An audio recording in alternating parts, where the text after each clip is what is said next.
अलैकुम रहमतुल्लाहि वबरकातुहू। दोस्तों, आज हमारा टॉपिक है दवाई यूज करने का तरीका। दवाई कैसे यूज की जाती है, इनके तरीके क्या हैं, कानून मुफरद अज़ा में किस तरीके से दवाइयाँ इस्तेमाल की जाती हैं। तो दोस्तों, हमारे चैनल को आप लाइक करें, सब्सक्राइब करें और शेयर करें, और वीडियो के नीचे जो घंटी का लाल बटन है उसको भी प्रेस करें, जिससे आने वाली वीडियो आपको सबसे पहले मिले। तो दोस्तों, आइए शुरू करते हैं दवाई यूज करने का तरीका। कानून मुफरद अज़ा में दवाई के इस्तेमाल के अलग अलग कई तरह से प्रयोग की जाती है। किस वक्त पर किस दवाई का प्रयोग, किस मौके पर किस दवाई का प्रयोग किया जाता है, एक तो ये तरीका है जो सबसे आम तरीका है, और मुंह के जरिए इस्तेमाल करने का तरीका। जब खाई जाने वाली दवा आमाशय या मैदा और अमा यानी कि आंत्र पर मतलूब हो और अजाए हिजाम पर, किसी अंग के कुछ साइड इफ़ेक्ट पर, तो मुंह के जरिए ही दवाई इस्तेमाल करना बेहतर होती है। क्योंकि जो दवाई मुंह के जरिए दी जाती है वह दवाई आमाशय में जाकर हजम होती है, तहलील होती है और खूब और खून में पहुंच जाती है।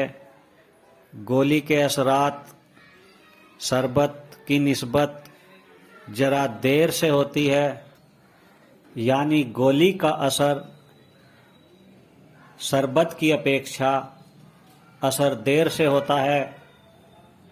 अब इसमें भी दो तरीके हैं, एक खाने से पहले दी जाती है और दूसरा तरीका है खाने के बाद।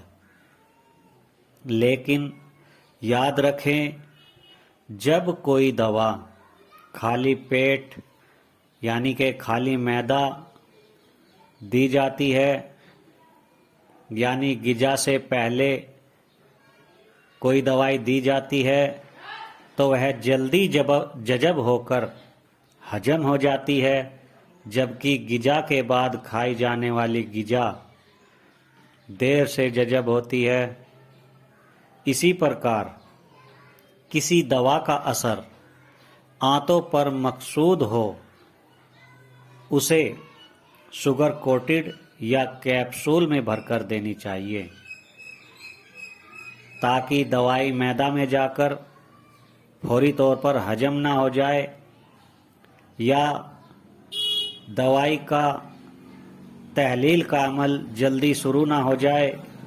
तजुर्बे के अनुसार खाली पेट खाली मैदा के मरीज को और शुगर के मरीज को खाने से पहले दवाई देनी चाहिए, ताकि मैदे में जाकर खाने से पहले ही जल्दी हजम होकर दवाई अपना काम शुरू कर दे।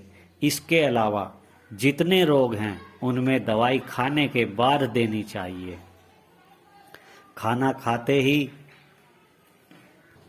मैदे के मरीज को खाना खाते ही पेट में हवा सी भर जाती है, पेट फूल जाता है। अगर खाने से पहले दवाई दे दे तो मरीज की ये परेशानी कम होती है या होती ही नहीं है, क्योंकि खाने से पहले आधा घंटा पहले दवाई देने से दवाई पेट में जाकर अपना काम शुरू कर देती है, और जब मैदे में खाना पहुंचेगा तो खाने को ठीक से हजम कर देती है, जिससे पेट नहीं फूलता। जब कोई सफूफ या माजून को हम खाते हैं तो वह जीभ पर लगते ही फौरी तौर पर खून में शामिल हो जाता है, तो इसलिए गोली से सफूफ ज़्यादा बेहतर है और माजून भी ज़्यादा बेहतर है। दूसरा तरीका है दवाई मालिश का भी एक तरीका है।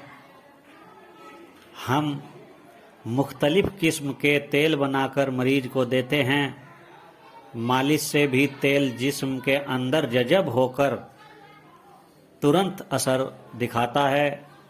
जैसे कहीं जिस्म पर ब्लॉकेज हो गई हो या जिस्म पर कहीं सुकेड़ पैदा हो गई हो या कहीं पर साइज में कोई उजू बड़ा हो गया हो या कोई उजू छोटा हो गया हो, तो वहाँ पर मालिश करवाई जाती है, वहाँ पर तेल लगाया जाता है, तो वहाँ पर तेल तुरंत त्वचा में जज़ब होकर अपना असर दिखाता है।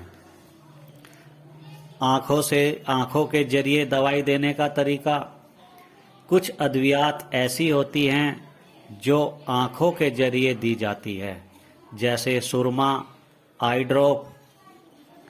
अगर आँखों के अंदर खारिश या एलर्जी हो गई है या आँखों में कोई इन्फेक्शन हो गया है, ऐसे में फौरी तौर पर कोई आई ड्रॉप या सुरमा लगाने से तुरंत आराम हो जाता है। इस बात का भी ध्यान रखा जाए कि जो आँखों में सुरमा या ड्रॉप आँखों में डाला जाता है उसका असर आँखों तक नहीं होता, उसका असर खून में भी पहुँच जाता है।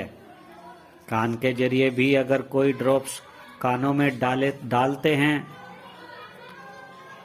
इसमें कान का इन्फेक्शन, कान में पीपाना आता है, कान से पानी आता है, कान से आवाज़ें आती हैं, कान में खारिश हो जाती है, एलर्जी हो जाती है, कान के जरिए ड्रॉप दी जाती है। ऐसे रोगों में कानों के जरिए ड्रॉप्स दी जाती है। ये भी एक दवाई देने का तरीका है। इसके अलावा और भी कई तरीके हैं, जैसे नाक के द्वारा भी दी जाती है, नाकों में डालने के लिए भी दी जाती है कोई ड्रॉप्स, या आजकल एक मशहूर तरीका है जो डॉक्टर्स ड्रिप के जरिए दवाइयाँ आजकल खूब इस्तेमाल कर रहे हैं और ये तरीका प्रचलित भी है। तो दोस्तों, आज हमने आपको समझाया है दवाई देने के तरीके, और हम उम्मीद करते हैं कि आप समझ गए होंगे, तरीका जान गए होंगे। तो दोस्तों, चैनल को लाइक करें, सब्सक्राइब करें और शेयर करें। इंशाअल्लाह कानून मुफरद अजा का ये सीखने सिखाने का कार्यक्रम आगे हम चलाते रहेंगे। और आप अगर इसको सब्सक्राइब करेंगे, लाइक करेंगे, तो आपको सबसे पहले आपको वीडियो मिलेगी और आपको सीखने का भी मौका मिलेगा और कानून मुफरद अजा को आप ज़्यादा से ज़्यादा बेहतर तरीके से जान सकेंगे, समझ सकेंगे। तो दोस्तों, वीडियो को लाइक करें, सब्सक्राइब करें और शेयर करें। अस्सलाम वालेकुम रहमतुल्लाहि व बरकातुहू।